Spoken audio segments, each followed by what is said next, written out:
मैं सबसे पहले तो ऑल इंडिया खिलाफत कमेटी जो है जिन्होंने मुझे यहाँ बुलाया, मैं उस पूरे परिवार का शुक्रिया अदा करता हूँ। फिर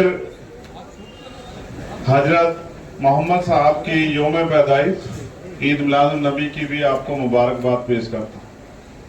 और मैं समझता हूँ कि आपने मुझे यहाँ सिर्फ जुलूस दिखाने के लिए नहीं बुलाया। ये जिम्मेदारी है जिस जिम्मेदारी का मैं यहाँ बैठ के एहसास कर रहा हूँ कि आपने मुझे कोई जिम्मेदारी देने के लिए आप बुलाया है, और मैं आपको विश्वास दिलाता हूँ कि जो आप अपने दिलों में सोच रहे हैं, जब तक चंद्रशेखर आजाद है, मैं आपको वचन भी देता हूँ इस मंच पर खड़े होकर, क्योंकि ये बहुत बड़ी जगह है।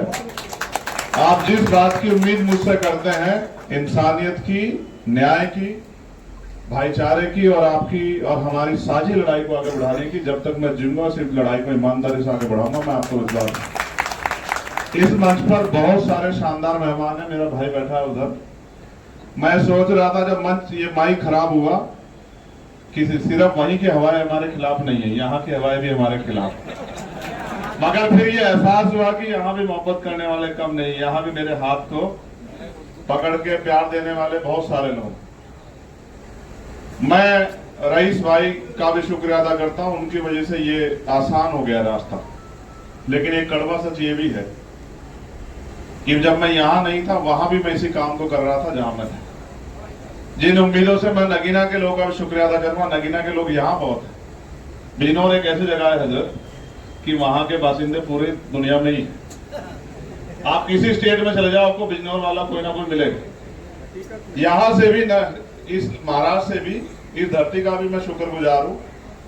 मेरे बहुत सारे भाई जो हमारी पार्टी के हैं, संगठन के हैं, और मेरा छोटा भाई सुल्तान शाह, ये सब लोग वकील भाई मेरा चुनाव लड़ाने गए। इसकी वालिदा बीमार थी, इसने अपने पेपर छोड़े। इस मिट्टी का कर्ज है मेरे ऊपर। मैं इस मिट्टी के अगर इतना सा भी काम आ जाऊं तो क्या बात है यार।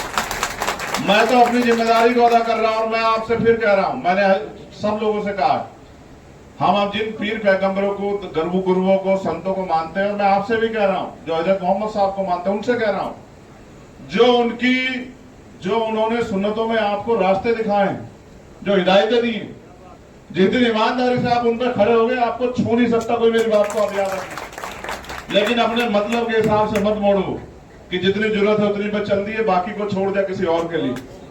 इससे नहीं बनेगी। जब आप काजी साहब बोल रहे थे तो मैं सुन रहा था कि मैं इसी बात को दोहराता कि आपको उन्होंने रास्ता क्या दिखाया। वो तो गैर बराबरी के खिलाफ थे। क्यों ना हमारे दिलों में उनके लिए प्यार पैदा। वो गैर बराबरी के खिलाफ, वो फिरका परस्ती के खिलाफ। वो तो कहते थे कि अगर आपका पड़ोसी अगर दुखी है और आप चैन की जिंदगी जी रहे हैं तो ये जायज नहीं है। वो चाहे खाने की बात हो या पहनने की बात हो। वो तो जमीन से उन्होंने तो बादशाही भी ऐसी करी जिसको दुनिया तक याद रखा जाएगा। मैं तो फिर कहता हूं, आज मुल्क के हालात अच्छे नहीं है, मुझे कहने में कोई बुराई नहीं। और ये मुल्क के हालात किसी और की वजह से अच्छे नहीं, हमारी वजह से अच्छे नहीं है। हमने गैर जिम्मेदारी दिखाई, हमने लापरवाही दिखाई, हमने जिम्मेदारी से काम नहीं किया। अगर हम अपनी जिम्मेदारी पर खड़े हो जाते तो मुल्क के हालात नहीं होते। हमने अंग्रेजों से नहीं टकराया क्या? हम लोग जो अंग्रेज कहते थे हमें कोई हटा नहीं सकता, क्या उनको नहीं भगा? रेशमी रुमाल तरीक मेरे यहां से चली, मैं मिट्टी से आऊं सहारनपुर की। रेशमी रुमाल तरीक हमारे यहां चली, अंग्रेजों के पैर उखाड़ दिए हमने। हमारे यहां से तोपखाने लूटे गए, हमारे यहां से एक तहरीकें चली, हमने कुर्बानियां दी। और कौन कहता है कि इस मिट्टी में कुछ ही लोगों का खून शामिल है? जब आजादी की लड़ाई लड़ी, किस किस की कुर्बानियां दी गई? आप हिस्ट्री पढ़ो तो सही। जो नहीं पढ़ते वो सवाल खड़ा कर सकते हैं ये पूछने के लिए कि तुम देश के प्रति कितने वफादार हो। जिसने एक लफ्ज भी पढ़ा हिस्ट्री का वो नहीं कर सकता सवाल, क्योंकि हम तो जिस मिट्टी से आते हैं, वहां से लेकर दिल्ली तक जितने मौलाना थे, सब जो इस आजादी की लड़ाई में शामिल हुए, सबको जो है फांसी के उस पे पेड़ पे लटकाया गया फांसी देके। क्या क्या नहीं हुआ, क्या नहीं साहिब देश ने। और आज हम अपने देश में भाजपा के अच्छे लोग हैं, मैं उनको बुरा नहीं कहता, इस मंच से मैं कहना भी नहीं चाहता था, लेकिन भावनाओं को उभार कर आप वोट ले सकते हो, लेकिन जिन लोगों की समस्या हल नहीं कर सकते। जो ताकत प्यार से मिल सकती है वो कभी विवाद से मिल ही नहीं सकती। मैं आपसे भी कहना चाहता हूं, यहां बैठे हर शख्स से, आज अगर कोई हक की बात करेगा, चाहे मौलाना सलमान साहब हो, तो जेल जाएंगे। आज भी अपने लोगों के लिए बात करेगा मुल्ला कलीम साहब, वो जेल जाएंगे। दिल्ली में जिन बच्चों को जेल में बंद किया गया उनकी आवाज उठाने वाला नहीं है कोई। उमर खालिद है, तमाम जो लोग वहां बंद है, कोई उनकी आवाज उठाने वाला नहीं। तो अगर हकों की आवाज उठाने, जो हकों की लड़ाई लड़ रहे उनकी आवाज नहीं उठेगी तो फिर कौन लड़ेगा? हर मां चाहती है शहीद आजम भगत सिंह और चंद्रशेखर पैदा हो, लेकिन हो पड़ोसी के यहाँ, क्योंकि शहादत देनी है।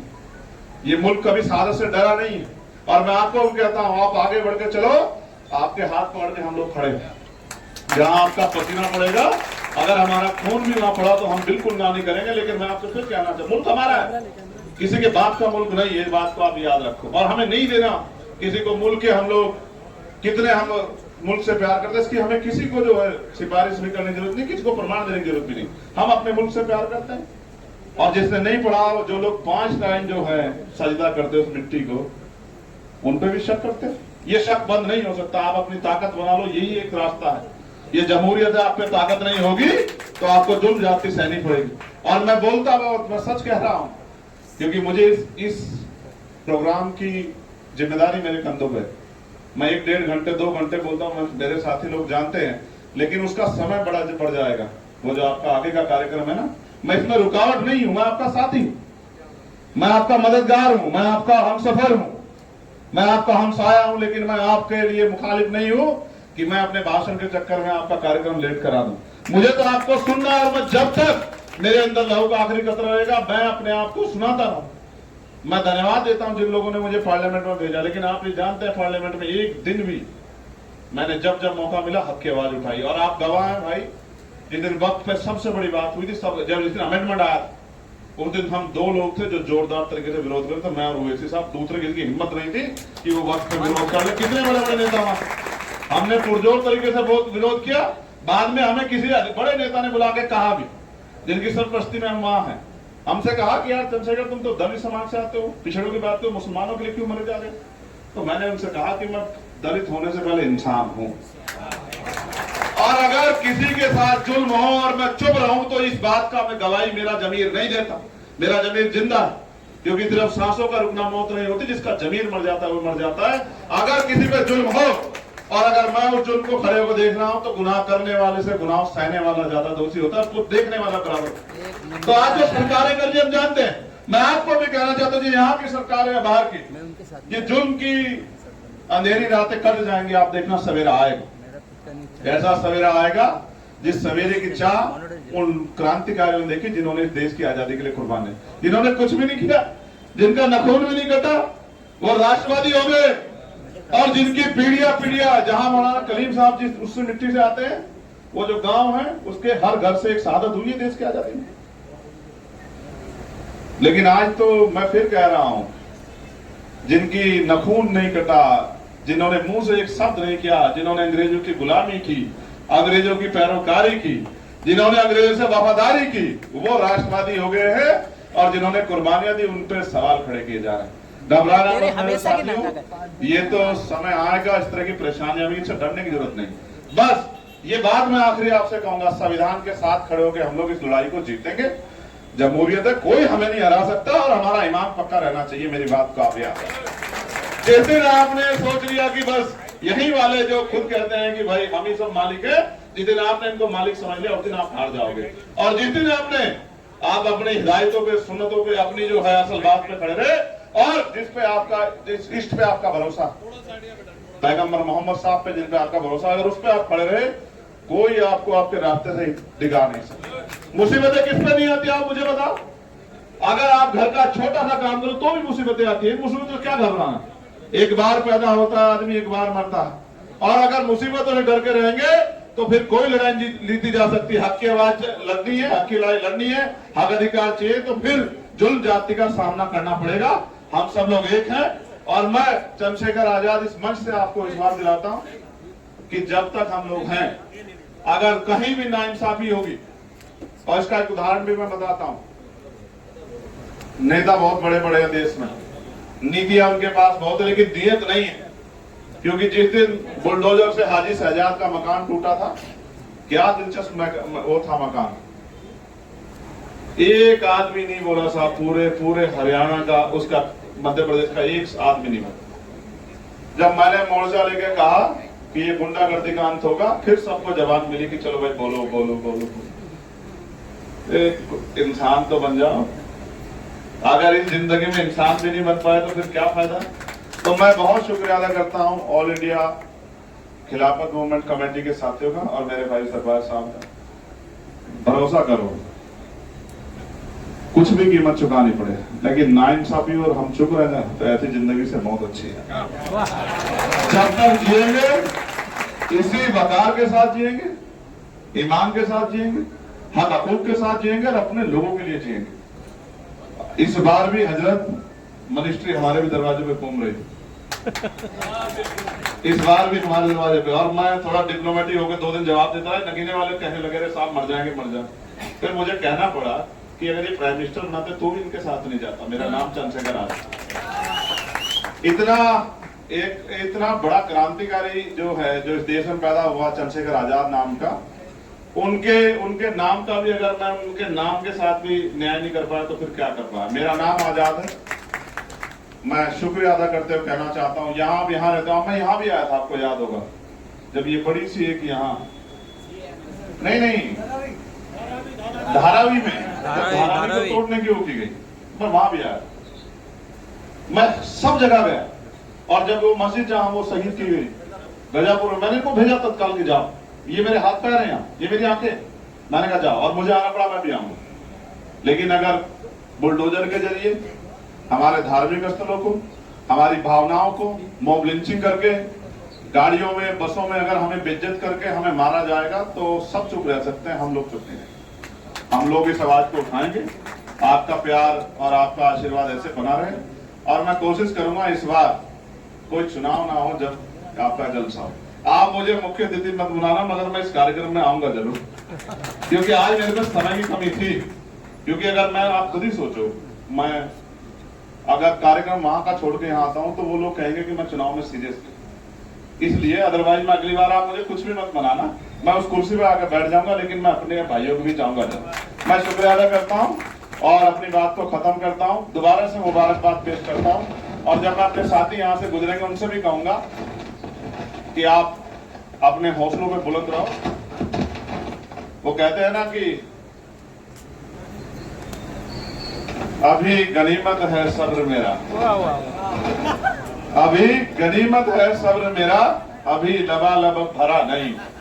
वो मुझे मुर्दा समझ रहा है, उसको बता दो अभी मरा नहीं है उसकी। वो कह रहा है मिटाकर रख दूंगा नस्ल तेरी, है उसकी आदत, डरा रहा है मेरी फितरत कि डरा नहीं। शुक्रिया, बहुत बहुत शुक्रिया। भैया जिंदाबाद जिंदाबाद जिंदाबाद, रेवंत भैया जिंदाबाद जिंदाबाद जिंदाबाद। मैं दरखास्त करूंगा कि बहुत वक्त कम है, हमारे दरमियान जो है मौजूद है आमिर इदरीसी साहब और जनाब निशान साहब, और हमारे इलाके के एमएलए यामीन जादव साहिबा भी मौजूद है, यामिनी जादव साहिबा भी। अब मैं बिला तकल्लुफ जो खुतबा आखिर है, इस जुलूस के कायद हैं, उनको इस शेर के साथ दावत देना चाहता हूँ। सुबह साहिबा में हुई पटना। चंद्रशेखर साहब नगीने के हमारे मेंबर पार्लियामेंट हैं। इनकी एक बात मैं आप लोगों की नॉलेज में डाल रहा हूँ, शायद इसी वजह से अल्लाह का हुक्म हुआ है, और ये ऐसी शख्सियत की चीफ गेस्ट है कि जिसके आगे दुनिया का कोई आदमी आगे नहीं हो सकता, कुल कायनात उनके लिए बनी है। चंद्रशेखर साहब की बात मैं अर्ज कर रहा हूँ कि ये शख्स गैर मुस्लिम होने के बाद इन्होंने जो मुझसे या जो मैंने इन्हें समझा, उन्होंने जो बात की वो ये कि जब मुसलमानों के ऊपर जुल्म का कहीं जिक्र होता था तो इन्होंने ये बात कही कि मियां रईस भाई, अगर मुसलमान रसूलुल्लाह की सुन्नत पर चलना पाबंदी से शुरू कर दे तो कोई सवाल नहीं है कि उनके ऊपर एक उंगली भी उठ जाए या काट डाल जाए। तो जब इस आदमी के दिल दिमाग में ये बात थी तो ये अल्लाह का हुक्म ही तो हुआ जो यहाँ तशरीफ लाए। दूसरी बात, जुलूस निकलेगा, बहुत खुशियां मनाई जा रही हैं, लेकिन अल्लाह माफ करे, मैं किसी उससे नहीं कह रहा, हम भटक गए रास्तों से। रसूल अल्लाह की खुशियां तो मना रहे हैं, लेकिन उनकी सुन्नतों पर चलने का कितने लोग अमल कर रहे हैं बताइए आप। सारी दुनिया में आफत और नाफत है, तमाम मुस्लिम ममालिक जो है वो अपने भाइयों को सामने कटता हुआ देख रहे हैं, वो मरवा रहे हैं, हम साथ हैं उनसे, हक बात नहीं कर रहे। और आज जो यहाँ बैठे चंद्रशेखर साहब, हमने तो देखा तमाम पार्टियों में जो सेक्युलर लोग हैं, मुसलमानों का वोट तो चाहिए लेकिन उनके लिए बोल नहीं सकते। इस शख्स ने कभी वोट भी नहीं लिया और ये जेल गए मुसलमानों के लिए और ये हक की आवाज उठा रहे हैं। तो आज चंद्रशेखर साहब का सारी दुनिया में नाम हो रहा। और इंशाल्लाह मैं बता रहा हूं, मैं किसी यकीन से कह रहा हूं आपको कि जो हक और ईमान की बात करेगा अल्लाह उसको उरूज पे पहुंचाएगा। और लीडरशिप के मायने क्या है? रसूल पाक सल्लल्लाहु अलैहि वसल्लम से बड़ा लीडर तो है नहीं कोई। हमारी लीडरशिप तो रसूल अल्लाह की है। अगर वाकई हम उनके चलना शुरू कर दें उनकी सुन्नतों पर, तो वाकई इस पर कोई दो राय नहीं कि हमारे सारे मसाइल हल हो जाएंगे। उन्होंने तो पूरी दुनिया को इंसानियत का पैगाम दिया है। पड़ोसी अगर कोई हमारा गैर मुस्लिम भी है, अगर वो भूखा है तो हमारा खाना जो है वो जायज नहीं है। ये तो हमारी मतलब कैरेक्टर है, लेकिन हम खड़े कहाँ हैं? और इसका सबसे बड़ा जो मैं समझता हूं, अल्लाह माफ करे भाई मुझे, कि जैसा अन्न वैसा मन। बदअमली जो है वो हराम की रोटी से आती है। भाइयों माफ कीजिए आप, जितने भी इस दुनिया में बादशाह बड़े बड़े प्रेसिडेंट हुए हैं, उनकी किसी की पूजा और अर्चना नहीं होती, किसी की कयादत नहीं होती। अगर कयादत हुई है तो वह रसूल पाक सल्लल्लाहु अलैहि वसल्लम की, हजरत उमर बकर सिद्दीक, हजरत उमर फारूक, जिनका करेक्टर था, किरदार था, जिनके कपड़ों पर फेमस होते थे, लेकिन किरदार की बात थी, बात दौलत की नहीं थी। अगर दौलत में हुकूमत कामयाबी होती तो फिरौन की होती, शद्दाद की होती, कारून की होती। लेकिन हमारे अंदर जो जज्बा है वो खुदा करे ऐसा पैदा हो जाए कि हम रसूल अल्लाह की सुन्नत और अल्लाह पाक हमें चलने की तौफीक अता फरमा दे। इंशाअल्लाह हमारे कोई मुश्किलात जितनी भी हैं वो सब दूर हो जाएंगी। बहुत बहुत शुक्रिया। बारे में काफी सुना गया है, आपने बड़ा जो है जमहूरियत के लिए फाइट किया है। आप जैसे लीडर के लिए हमें बेहद जरूरी आगे मत जाओ। मैं ऑडियंस से दरखास्त करूंगा कि आप खामोश रहेंगे तो आपका जो साइलेंट अच्छा क्लियर जाएगा। साइलेंट जरा।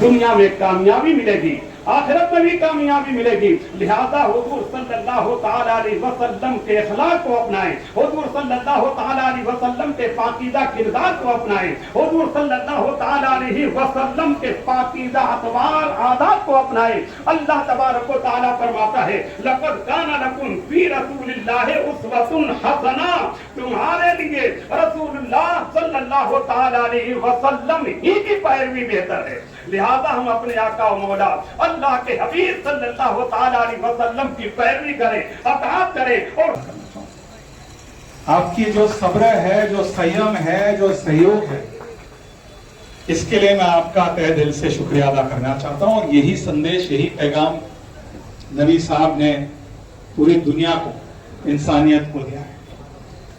मैं बहुत लंबा भाषण वैसे भी देता नहीं हूं, मैं मुरली भाई का शहजादे हूं, ये भी बहुत कम शब्दों में बोलते थे। लेकिन आज अंतर्राष्ट्रीय स्तर पर यदि देखा जाए, मिडिल ईस्ट में कि आज भी 1500 वर्षों के बाद भी उस संदेश की जरूरत है। तो मैं बहुत ही कम शब्दों में और एक बार हमारे मुसलमान भाइयों बहनों को बहुत ही मुबारकबाद देना चाहता हूं। और अगले साल 2025 में नबी साहब का हम 1500वीं जयंती मनाने जा रहे हैं।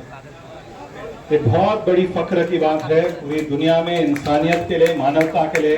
मैं आपको इसके लिए भी एडवांस में बहुत बहुत शुभकामनाएं, मुबारकबाद देना चाहूंगा। जहां तक हमारी कहीं भी जरूरत होगी, हमारे दरवाज कौम के लिए हमेशा खुले हुए हैं। इन्हीं शब्दों के साथ मैं अपना 2 शब्द समाप्त करता हूं। और एक बार आप सबको अपने सहयोग के लिए, अपने सब्र के लिए बहुत बहुत धन्यवाद, मुबारकबाद प्रकट करना चाहूंगा। धन्यवाद। जय हिंद, जय भारत। को आम करने का जरिया है। अल्लाह के हबीब सल्लल्लाहु ताला अलैहि वसल्लम के पाकीज़ा अखलाक को आम करने का जरिया है।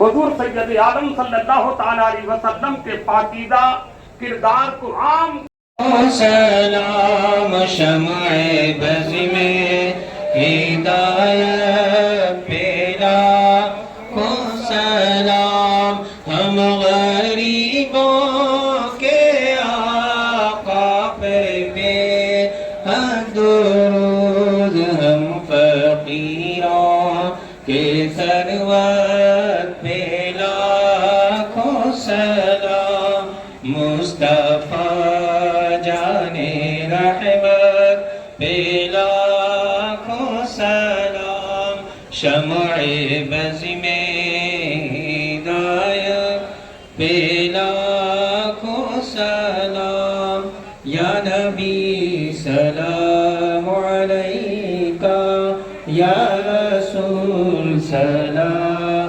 अलैका या हबीब सलाम अलैका सलावतुल्लाह अलैका। अस्सलातु वस्सलामु अलैका या रसूलुल्लाह अस्सलातु वस्सलामु अलैका या हबीबल्लाह व अला आलिका व अस्हाबिका या नूरल्लाह सल्लल्लाहु तआला अलैहि वसल्लम। खामोशी से मौला में शामिल हो। मौला इनकी हाजिरी को कबूल फरमा। मौला जो लोग इसमें दरमे कदमे सुखने हिस्सा लिया है मौला खामोशी से खड़े ने दुआ हो रही है। सीरत के सत्ते में हमारी तमाम परेशानियों को दूर फरमा। मौला तू हम पे करम फरमा, तू रहम फरमा। मौला तू हमारी तमाम आफातों बलायात से हमको महफूज रख। मौला हमारे जलसों और जुलूसों को कामयाबी अता फरमा। मौला जिन लोग जो इसके रूह रवा है मौला तू उनको सेहत अता फरमा। मौला उनको दिन दूनी रात चौगुनी तरक्की अता फरमा। इन्नल्लाह व मलाइकतुहु युसल्लूना अलन नबी या अय्युहल्लज़ीना आमनू सल्लु अलैहि व सल्लिमू तस्लीमा। अल्लाहुम्मा सल्लि अला सय्यिदिना मौलाना ऑफिसर सदर एकता वेलफेयर एसोसिएशन की जानिब से और निजामुद्दीन राइन जनरल सेक्रेटरी एकता वेलफेयर एसोसिएशन के जानिब से ये दावतनामा देना चाहता हूँ कि 29 साला एकता वेलफेयर एसोसिएशन के स्टेज मुकम्मिल पटेल रेस्टोरेंट मोहम्मद अली रोड पर वहाँ पर स्टेज लगा हुआ है। तमाम कायदीन का वहाँ पर इंतजार इस्तकबाल है। मैं तमाम मीडिया के लोगों से दरख्वास्त करूँगा कि आप तमाम लोग रास्ता दें। हमारे दरमियान में जो कायदीन आए हैं उनसे जो है दरख्वास्त है कि उनको जाने का मौका। हजरात प्रोफेसर हजरत अल्लामा मोहम्मद अली खान साहब चंद्रशेखर, एक बड़ी आवाज हमारे हाउस में उठती है चंद्रशेखर आजाद साहब की का इस्तकबाल माहिर उलूम दीनिया व असलिया हजरत अल्लामा मौलाना चंद्रशेखर आजाद साहब हमारे प्रोफेसर साहब आपका इस्तकबाल कर रहे हैं। नारे तकबीर। अरे जोरदार नारा लगा के जुलूस की तैयारी हो भाई माशाअल्लाह। अब उधर से तवज्जो इधर आ जाए। नारे तकबीर, नारे रिसालत, सरकार की आमद, सरकार की आमद, जुलूसे मुहम्मदी, खिलाफत हाउस। भाई आप अब ये हारो फूल का मामला